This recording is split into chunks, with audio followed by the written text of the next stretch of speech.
Hi, welcome to Learnora, the Learning Lab. The Committee of Sponsoring Organizations of the Treadway Commission, widely known as COSO, provides influential frameworks for enterprise risk management, internal control, and fraud deterrence. Established in 1985, COSO is a joint initiative of 5 private sector organizations. Its primary goal is to help organizations improve their performance and governance through effective internal control. The COSO Internal Control Integrated Framework is a globally accepted standard. It helps organizations design, implement, and assess the effectiveness of their internal controls.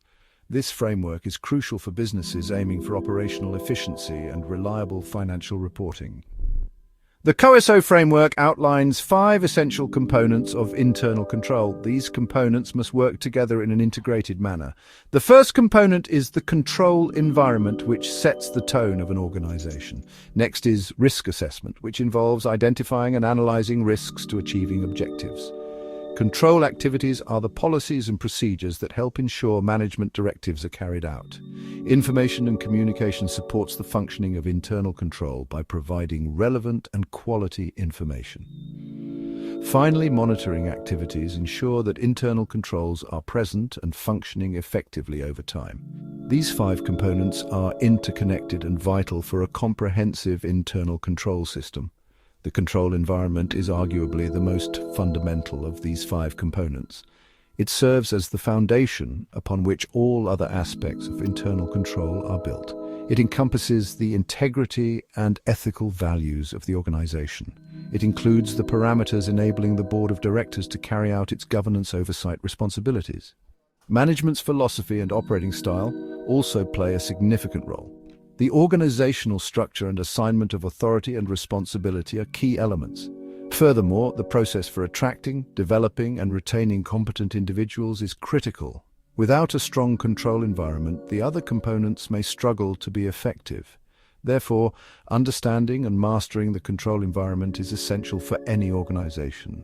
It is not merely a set of rules or policies written down in a manual. Instead, it is the overall attitude, awareness, and actions of directors and management regarding internal control.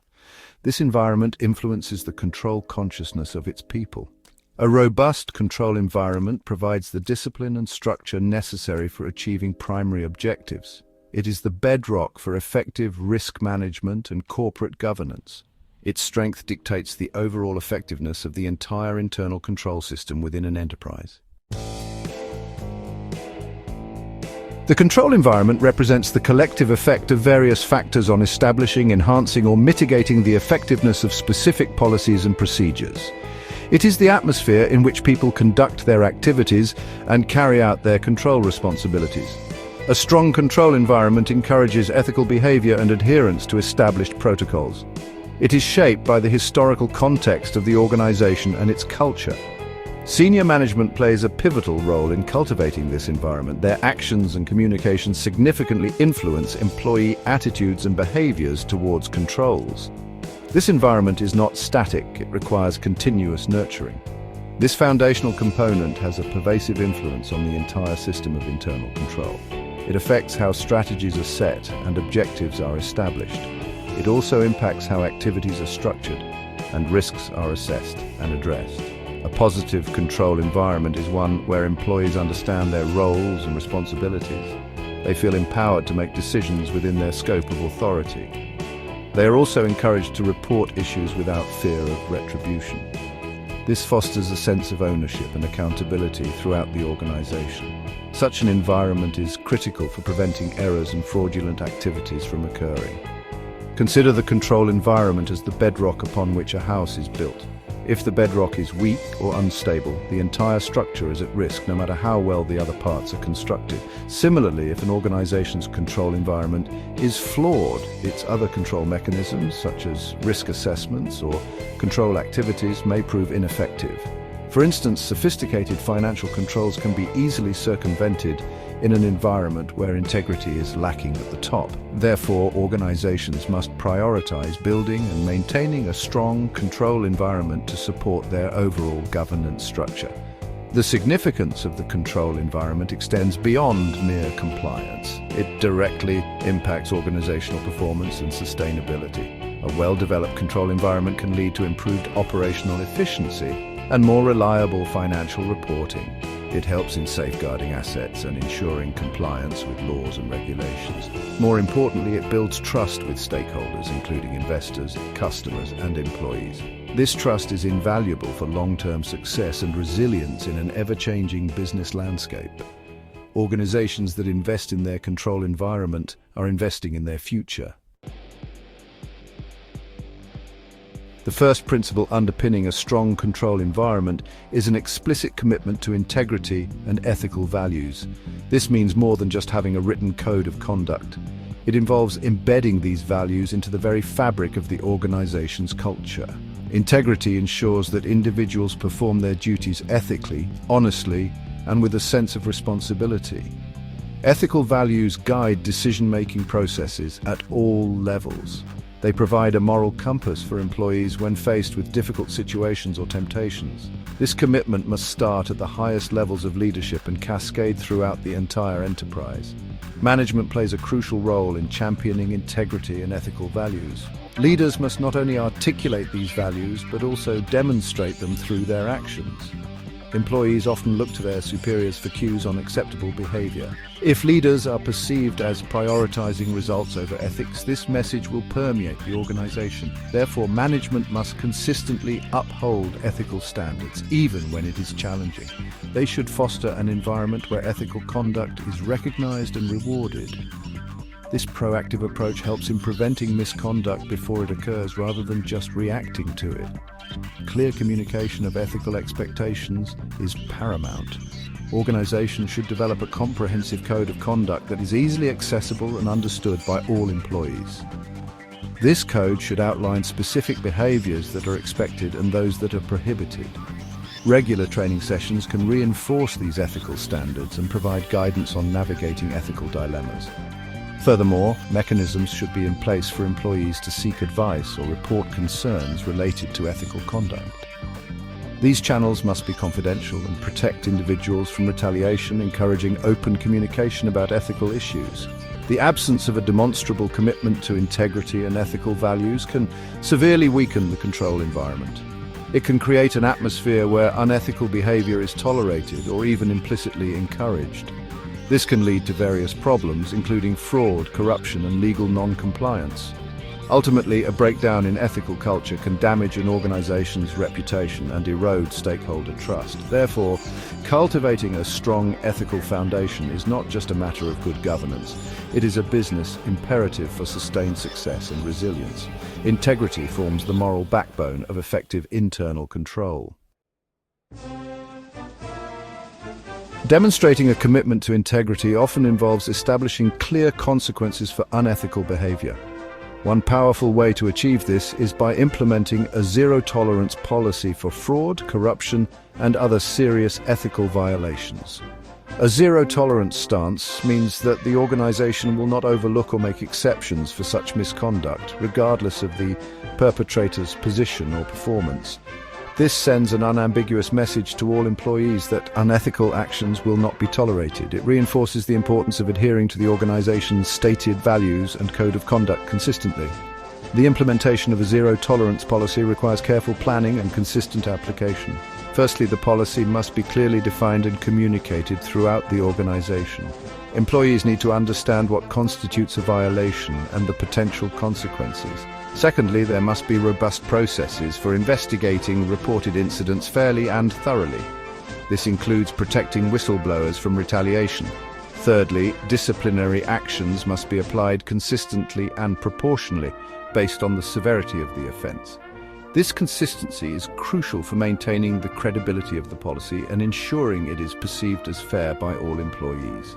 Consider a real-world example. A multinational corporation discovers evidence of bribery involving a high-performing sales manager in a key market. Despite the manager's significant contributions to revenue, the company, guided by its zero-tolerance policy, conducts a swift and impartial investigation. Upon confirming the misconduct, the company terminates the manager's employment and reports the incident to the relevant authorities. This decisive action, though potentially impacting short-term profits, powerfully reinforces the company's commitment to ethical conduct.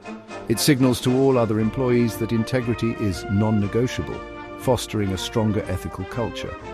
The impact of a consistently enforced zero-tolerance policy can be profound. It acts as a strong deterrent against potential wrongdoing.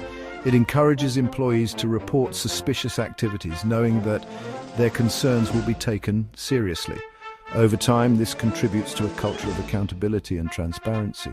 Furthermore, it enhances the organization's reputation among external stakeholders, such as investors, customers, and regulators. They are more likely to trust and engage with a company that demonstrates a firm commitment to ethical principles. This ultimately contributes to long-term value creation and organizational stability. Section 5, Principle 2. Ensuring commitment to competence. The second crucial principle supporting an effective control environment is a commitment to competence. Competence refers to the knowledge, skills, and abilities required for individuals to carry out their assigned responsibilities effectively. In the context of internal control, it means ensuring that employees possess the necessary expertise to understand and execute controls relevant to their roles. An organization committed to competence recognizes that its people are its most valuable asset. It strives to attract, develop, and retain individuals who can contribute to achieving organizational objectives while upholding control standards. Management holds the primary responsibility for defining the required competence levels for various jobs within the organization. This involves carefully analyzing the tasks and responsibilities associated with each role. Job descriptions should clearly articulate the necessary skills, knowledge, and experience. During the hiring process, rigorous selection methods should be employed to assess candidates' capabilities. Placing the right people in the right positions is a fundamental step in building a competent workforce. This ensures that individuals are equipped to handle their duties and understand the importance of internal controls within their specific functions. Why is competence so vital for internal control? Competent individuals are more likely to perform their tasks accurately and efficiently. They can better identify potential risks and control weaknesses within their areas of responsibility. They are also more capable of understanding and implementing control procedures correctly. For example, a competent financial analyst will understand the importance of reconciling accounts accurately and timely. An experienced IT professional will implement robust cybersecurity measures. Without competent personnel, even well-designed controls can fail due to human error or lack of understanding, undermining the entire system. A commitment to competence extends beyond initial hiring. It involves an ongoing effort to maintain and enhance the skills of the workforce. The business environment is constantly changing with new technologies, regulations, and risks emerging. Therefore, organizations must invest in continuous learning and development opportunities for their employees. This commitment ensures that the workforce remains capable of addressing new challenges and contributing effectively to the organization's objectives. A competent workforce not only strengthens internal controls but also drives innovation and overall organizational performance, making it a key element of success. Section 6. Cultivating competence. Strategies for a skilled workforce. Cultivating competence within an organization requires a multifaceted approach, starting with effective recruitment and hiring practices. Organizations must clearly define the competencies needed for each role. Job descriptions should be precise, outlining the required skills, knowledge, and experience. The selection process should then be designed to rigorously evaluate these competencies in candidates. This might involve structured interviews, skills assessments, and thorough background checks. By hiring individuals who already possess relevant qualifications, organizations lay a strong foundation for a competent workforce and effective internal control from the outset. Once employees are on board, ongoing training and development programs are essential for maintaining and enhancing competence. These programs should be tailored to the specific needs of different roles and departments. For example, accounting staff might receive regular training on new financial reporting standards. Sales teams could benefit from workshops on ethical sales practices and compliance. IT personnel need continuous education on emerging cybersecurity threats and technologies. Effective training programs not only impart knowledge, but also reinforce the importance of internal controls and ethical behavior in daily operations. This ongoing development is critical for adapting to change. A financial services firm, for instance, might implement a comprehensive training curriculum for its compliance officers. This curriculum would cover topics such as anti-money laundering regulations, data privacy laws, and internal investigation techniques. The firm could use a blend of online modules, interactive workshops, and case studies to deliver this training. Furthermore, it might require employees to pass certification exams to demonstrate their understanding. Such a structured approach ensures that employees responsible for critical control functions possess the up-to-date knowledge and skills needed to perform their duties effectively and mitigate risks. Beyond formal training, performance management systems play a vital role in cultivating competence.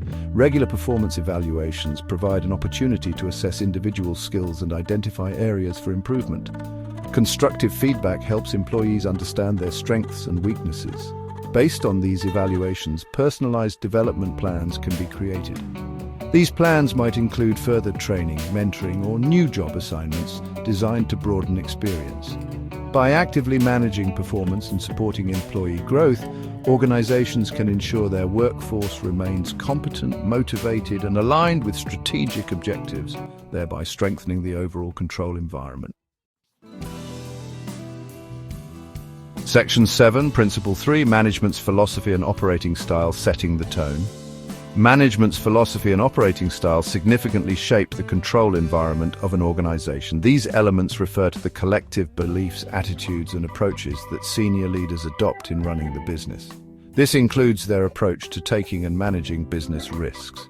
It also covers their attitudes toward financial reporting, information processing, and accounting functions. The way management behaves, makes decisions, and communicates priorities sends powerful signals throughout the organization. These signals influence how employees perceive the importance of internal controls and ethical conduct in their daily work. The operating style of management can range from conservative to aggressive. A more conservative management team might prioritize stability, meticulous planning, and rigorous adherence to policies. They may be cautious about entering new markets or adopting unproven technologies. This style often fosters a strong, formal control environment where rules are clearly defined and strictly followed. Employees in such an environment typically understand that compliance and control are paramount. This can lead to fewer unexpected issues, but might sometimes slow down decision-making processes or innovation if not balanced appropriately. Conversely, a more aggressive operating style might be characterized by a focus on rapid growth, innovation, and capturing market opportunities. Such management teams might be more willing to take significant risks and may encourage employees to be entrepreneurial and agile. While this can drive business success, it also requires careful attention to the control environment. An overly aggressive pursuit of targets without corresponding emphasis on controls can inadvertently create pressure for employees to cut corners or ignore procedures.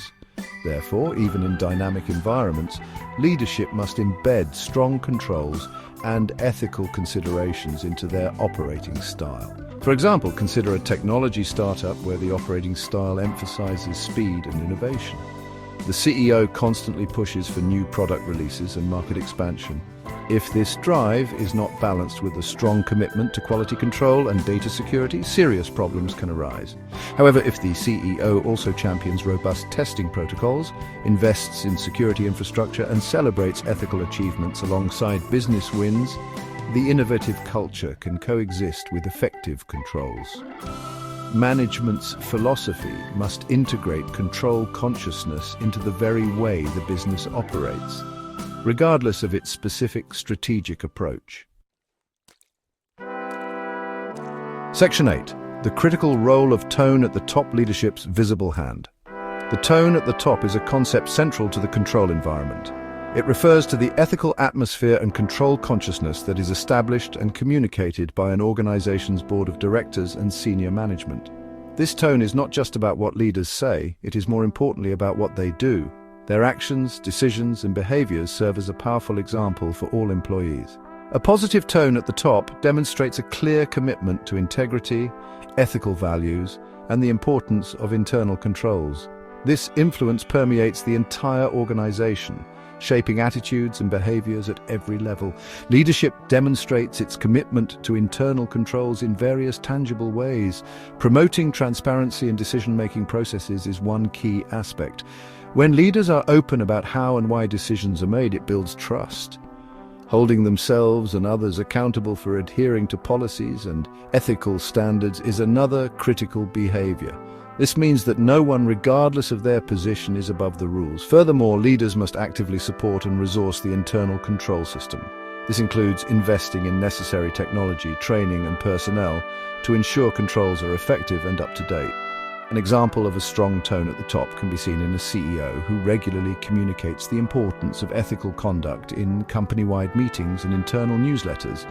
This CEO might also implement an open-door policy, encouraging employees to voice concerns about potential control weaknesses or unethical behavior without fear of retaliation. When an issue is raised, the leadership team ensures it is investigated promptly and impartially. Furthermore, performance evaluations for managers at all levels could include an assessment of their commitment to upholding ethical standards and promoting internal controls within their teams. These actions speak volumes.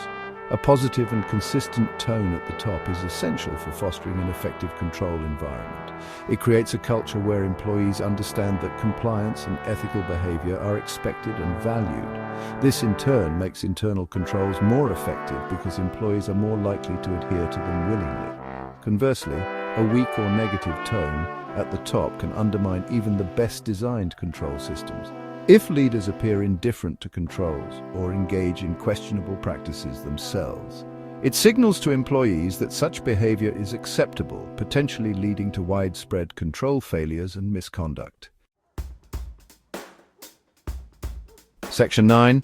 Synthesizing the elements, building a robust control environment for lasting success. In summary, the control environment is built upon several interconnected principles and elements. These include a steadfast commitment to integrity and ethical values, ensuring the organization is staffed by competent individuals, and the pervasive influence of management's philosophy, operating style, and the critical tone at the top. These components do not operate in isolation. Instead, they work synergistically to create the overall ethical atmosphere and control consciousness of an organization.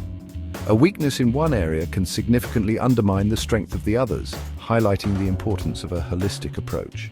When these elements are effectively integrated, they form a robust control environment. This environment serves as the essential foundation for the entire COSO framework to function as intended. It provides the discipline and structure necessary for establishing clear objectives. It supports the thorough assessment of risks. It ensures that control activities are properly designed and executed. It facilitates the flow of relevant information and effective communication across the organization. And finally, it enables meaningful monitoring of the internal control system's performance over time, allowing for continuous improvement. A strong control environment yields numerous tangible benefits for an organization. It leads to more reliable financial reporting, reducing the risk of errors and misstatements. It enhances operational efficiency by clarifying roles, responsibilities, and procedures. It plays a crucial role in preventing and detecting fraud and other forms of misconduct. Moreover, it helps ensure compliance with applicable laws, regulations, and internal policies, mitigating legal and reputational risks. These benefits collectively contribute to better decision-making at all levels of the organization, from daily operations to strategic planning.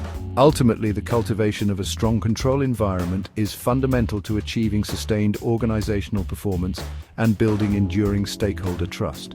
Investors, customers, employees, and regulators are more likely to have confidence in an organization that demonstrates a genuine commitment to ethical conduct and sound governance. This trust is invaluable in today's complex and often scrutinized business world. By prioritizing the essentials of the control environment, organizations not only strengthen their internal controls but also lay the groundwork for long-term resilience, ethical leadership, and overall success in their endeavors. For more interesting information, subscribe to Learnora, the Learning Lab. Happy learning. Happy.